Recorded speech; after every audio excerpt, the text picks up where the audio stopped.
Hello, it's a lazy Saturday afternoon here in Michigan, and I wanted to put up a video on basic drunk driving defense. Now, I've got a lot of videos on different topics, but I want to give you a general overview on how to beat a drunk driving arrest. In my opinion, there are 3 or 4 basic concepts that need to be looked into with every single arrest. I don't care if the client comes in and says, I'm guilty, I've done it, throw the book at me, or if the guy comes in and says, I don't care what, get me off, and throws a ton of money at me. I give everybody the same defense. And those 3 or 4 basic things are, I always challenge the stop. Look for a way to beat the stop. Was the stop illegal? Now, a lot of times you got a video, taillights out, somebody swerving, that kind of stuff. That's hard to overcome. But you still got to look into these things. The second thing you want to always challenge was whether the police had a suspicion to actually give you this field sobriety test or to give you the data master test. And then the third thing you want to look at is probable cause for arrest. Do the totality of the circumstances leading up to the arrest lead the officer to believe that there was probable cause for the arrest? And there's different things. I mean, cops write stupid stuff in police reports. So you got to go over, a good attorney goes over that police report with a fine-tooth comb.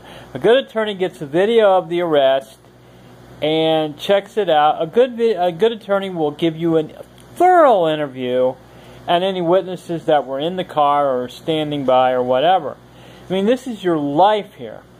The other things you want to look into, you want to make sure you always read the law and make sure that it matches the allegations of the police in the police report and any statements. But sometimes you can read that law different ways. You know, that's what us attorneys do. We get into it, we read it, we study it, we look at cases.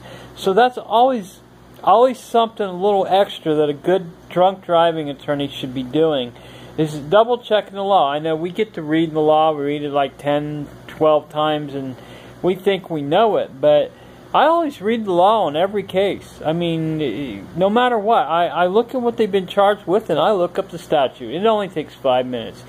And then I look at case law, see if there's some, as the laymen like to call it, a loophole to get you off. If your attorney's not doing this kind of stuff for you, you probably need a better attorney. Also, another way to defend these drunk driving cases is to take them to trial. It's a lot of work to take a case to trial, and prosecutors don't want to do that. And you get down to the trial time, and it's a big case, and there's a lot of work involved, and those deals get really sweet. Not that I'm in favor of deals, but sometimes they're just too good to turn down. But always prepare for trial, and you can bring in an expert witness to testify that the blood results or the data master was off kilter, or something to that effect. So there are different ways to defend drunk driving cases, but they are winnable cases. So that's how you win a drunk driving case in Michigan. I'm not sitting here saying every case is winnable, but more cases are winnable if you find